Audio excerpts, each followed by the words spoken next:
Good morning friends. पिछली video में अपन ने नली की उत्सर्जन तक स्टडी कर ली थी। एक बार इसको नली की उत्सर्जन को एक बार और पढ़ते हैं, फिर अपन इससे आगे की स्टडी करते हैं। नली की उत्सर्जन में क्या होता है, जो नेफ्रॉन होता है, जो उसके नेफ्रॉन के नाभि के भाग होते हैं, इनके चारों ओर एक स्थित नलिकाओं का जाल पाया जाता है ना। एक नलिकाओं का जाल पाया जाता है जो उत्सर्जन पदार्थों को अपने ओर स्थानांतरित कर दिया जाता है ना। मतलब इनमें स्थानांतरित जो नलिकाओं का जाल पाया जाता है उसके अंदर यह पदार्थों को स्थानांतरित कर देता है ना। मतलब ये अपनी अपने अंदर स्थानांतरित कर लेता है। जैसे हुआ पीसीटी। पीसीटी में विभिन्न दवाओं के मतलब जो मेडिसिन वगैरह होते हैं वो, और साल्ट मतलब जो आयंस वगैरह होते हैं, जो साल्ट होते हैं, जो लवण होते हैं, इनको क्या कर लेता है, स्थानांतरित कर लेता है या एब्जॉर्ब कर लेता है या अवशोषण कर लेता है। यह लेकिन लूप में मुख्यतः यूरिया को उत्सर्जित किया जाता है। ठीक है, यानी लूप है जो मुख्यतः किस काम आता है, यूरिया को उत्सर्जित करने के काम आता है। डीसीटी में potassium H ions, HCO3 ions एवं अमोनिया को उत्सर्जित किया जाता है। अब जो इसके आगे है वो छोटा सा नोट है, और नोट के बाद में डिजीज और जो इनको नियमन करते हैं, मूत्र जो यूरिया को नियमन करते हैं, ये मूत्र को नियमन करने वाले दो तीन पदार्थ हैं। उपरोक्त मूत्र निर्माण की क्रिया के साथ मूत्र को सांद्रित बनाने के लिए प्रतिधारा क्रियाविधि काउंटर करंट मैकेनिज्म से नलिकाओं के आसपास अंतराली द्रव में NaCl की मात्रा बढ़ती है।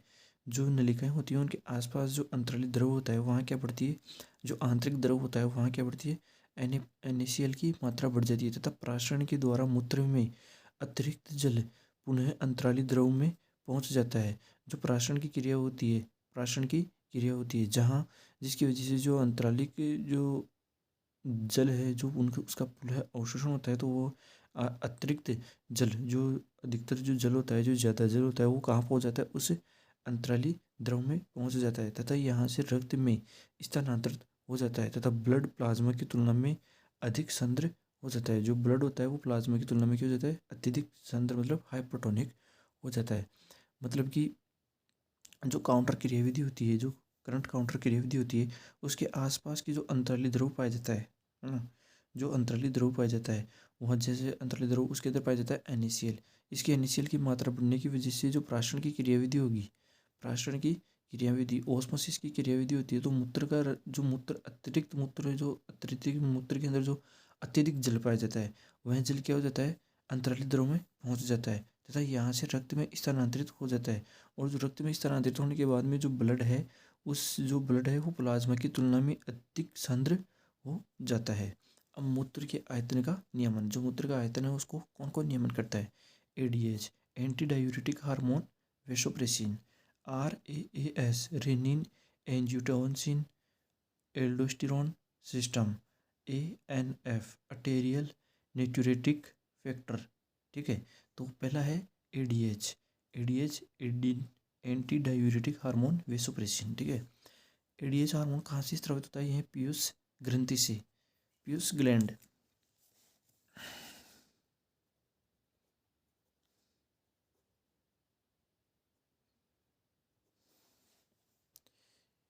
यह पीयूष ग्लैंड से स्रावित होता है, जो DCT तथा संग्राहक नलिका पर कार्य करते हुए जल के पुनः अवशोषण को बढ़ाकर मूत्र का आयतन कम करता है। मतलब जो ADH हार्मोन है वो पीयूष ग्रंथि से स्रावित होता है। जो DCT दूरस्थ नलिका दूरस्थ नलिका तथा संग्राहक नलिका पर कार्य करते हुए, कलेक्टिंग डक्ट पर कार्य करते हुए जल के जो पुनः अवशोषण को है वो बढ़ाता है, पुनः अवशोषण को बढ़ाता है, बढ़ाकर मूत्र का आयतन कम करता है। ठीक है, मतलब ये अवशोषण का कार्य करता है। और जो RAAS है, रेनिन एंजियोटेंसिन और एल्डोस्टेरोन सिस्टम, यह जक्स्टाग्लोमेरुलस, मैंने आपको पहले भी बताया था डायग्राम बना के, जक्स्टाग्लोमेरुलस म्यूलर सेल से रेनिन का स्त्रावण होता है, जो एंजियोटेंसिनोजन को सक्रिय एंजियोटेंसिन में चेंज करता है, तथा यह एंजियोटेंसिन रक्तदाब को बढ़ाता है, ब्लड के आयतन में भी ग्रोथ करता है। इसके द्वारा पीसीटी समीपस्थ कुंडलित नलिका में NaCl में जल के पुनः अवशोषण को बढ़ाता है, तथा इसी प्रभाव में एल्डोस्टेरोन सोडियम प्लस तथा जल का पुनः अवशोषण बढ़ाता है, जिससे मूत्र का आयतन कम होता है। मतलब ये भी मूत्र के आयतन को क्या करता है, कम करता है। यूरिया चक्र, मतलब जो यूरिया चक्र उसको क्या बोलते हैं, ऑर्निथिन चक्र। और ये ऑर्निथिन चक्र कहाँ चलता है, लीवर में होता है। मतलब मूत्र निर्माण की क्रिया कहाँ कंप्लीट होती है, लीवर में होती है। लीवर में यूरिया का निर्माण यूरिया चक्र द्वारा होता है।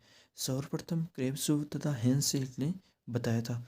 जो यूरिया चक्र के बारे में सर्वप्रथम किसने बताया था, सर्वप्रथम बताया था क्रेब्स तथा हेंसलेट ने बताया था। इसे क्रेब्स से हेंसलेट चक्र भी कहते हैं। इस चक्र में यूरिया का निर्माण होने के दौरान फ्यूमरेट भी बनता है, जो क्रेब्स चक्र में प्रवेश कर जाता है।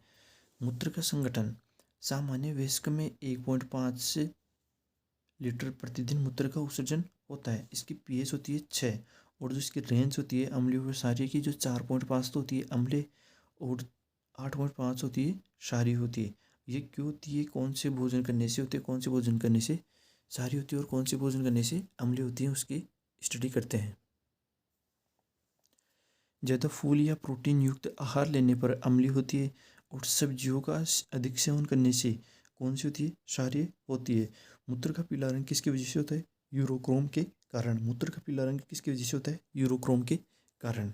मूत्र में लगभग 95% 95% पाया जाता है जल, 2.5% पाया जाता है यूरिया। ये क्वेश्चन पूछा जाता है कि यूरिया कितने परसेंट पाया जाता है, 2.5%।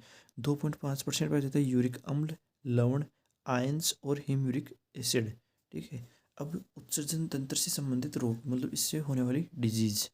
फर्स्ट नंबर पे है हिमेचूरिया। हिमेचूरिया इसमें होता है मूत्र में आरबीसी प्रेजेंट हो जाती है, मतलब मूत्र में आरबीसी का आना, पाया जाना या आना, है ना। मूत्र में आरबीसी का पाया जाना, हिमेचूरिया। पायूरिया, मूत्र में मुआद सेल्स, मतलब पस सेल्स का पाया जाना। जो पायूरिया है, पायूरिया उसमें होता है मूत्र में मुआद सेल या पस सेल्स का प्रेजेंट होना। अल्केप्टोन्यूरिया, अल्केप्टोन्यूरिया यह एक अनुवांशिक रोग होता है जिसमें रोगी का मूत्र है ना, वो वायु के संपर्क में आने पे काला पड़ जाता है। ठीक है, काले रंग का हो जाता है या काले रंग में बदल जाता है, क्योंकि इसमें कौन सा हार्मोन अम्ल पाया जाता है, हीमोजेनेटिसिक अम्ल की उपस्थिति से। मतलब अनुवांशिक, यह एक अनुवांशिक रोग है जिसमें रोगी का मूत्र वायु के संपर्क में आने पर काले रंग में बदल जाता है। क्यों, क्योंकि मूत्र के अंदर जेनेटिसिक अम्ल उपस्थित होता है। नंबर 4 है रीनल फेलियर।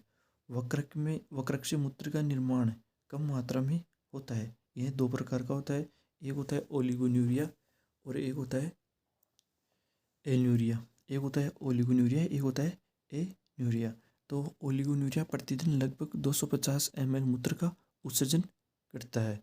ठीक है, ओलिगोन्यूरिया के अंदर क्या होता है, जो मनुष्य है, ह्यूमन्स है, ये जो जीव है, प्रतिदिन लगभग 250 ml मूत्र का उत्सर्जन करता है। और जो एन्यूरिया है उसमें प्रतिदिन लगभग 50 ml से भी कम मूत्र का उत्सर्जन करता है। अगला है पथरी, रिनल स्टोन, है ना। किडनी में ऑक्जिलेट लवण कठोर रूप से पाए जाते हैं। जो किडनी है उसमें ऑक्जिलेट लवण कठोर रूप से प्रेजेंट हो जाते हैं। ये क्वेश्चन आता है, पथरी में किसका निर्माण होता है, ऑक्जिलेट लवण, या किससे बनती है, ऑक्जिलेट लवण से।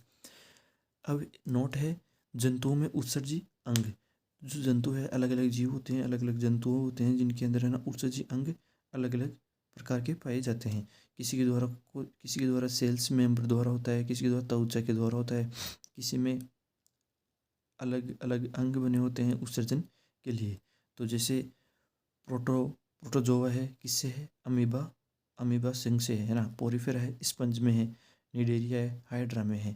ठीक है, इन सभी के अंदर, तीनों के अंदर किस में होता है, कोशिका झिल्ली से होता है। बॉडी सरफेस डिफ्यूजन मेथड, मतलब विसरण की विधि द्वारा होता है। नंबर 4 है प्लेटी हेलमंथीज और या चपटे कृमि।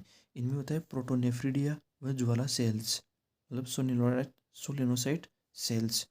जो प्लेटी हेलमंथीज है उनमें किनके द्वारा होता है, प्रोटोनेफ्रिडिया या ज्वाला सेल्स। निमिटो हेलमंथीज है, एस्केरिस, उनमें होता है एच आकार की रिनेट सेल्स द्वारा। जो इनके अंदर क्या पाई जाती है, एच आकार की रिनेट सेल्स होती है जो उत्सर्जन का कार्य करती है। एनिलिडा या केचुआ में पाया जाता है, एनिलिडा जिसमें केचुआ में पाया जाता है क्लोरोगोगेन सेल। जो क्लोरोगोगेन सेल्स होती है उनके द्वारा केचुए में या एनिलिडा संघ है उनके जंतुओं में क्या होता है, उत्सर्जन की क्रिया होती है। आर्थ्रोपोडा में होता है मेलपिगियन नलिकाओं द्वारा, जैसे कॉकरोच, कॉकरोच में क्या पाई जाती है, मेलपिगियन नलिकाएं। मोलस्का में होती है बोजनस के अंग, बोजनस के भोजनस का अंग या केब्र का अंग। ठीक है, ये क्वेश्चन पूछा जाता है। एक तो मेलपी की नलिका, एक भोजनस का अंग और एक केब्र के अंग। इन पूछे ये क्वेश्चन ये ऑप्शन में दिए जाते हैं और आपसे पूछा जाता है इनमें किस कौन से जीव में इनके द्वारा उत्सर्जन की क्रिया होती है, या इनका नाम दे देगा और ये पूछ लेगा कि इनमें से किसके द्वारा उत्सर्जन की क्रिया होती है। इकाइनोडर्मेटा से होती है नालपाद की, और कोर्डेटा व कशेरुक की वर्टिब्रेट्स में होती है किडनी की। ठीक है, अब आपके ये 3 टॉपिक कंप्लीट हो चुके हैं। मतलब अब इन 3 टॉपिकों के अपन क्वेश्चंस के बारे में पढ़ेंगे कि कैसे क्वेश्चंस आते हैं, ऑब्जेक्टिव टाइप कैसे क्वेश्चन आते हैं, क्वेश्चन पढ़ेंगे और फिर बाद में अब आपके लिए एक नया टॉपिक लेके आएंगे। अब नए टॉपिक के बारे में स्टडी करेंगे। Thank you.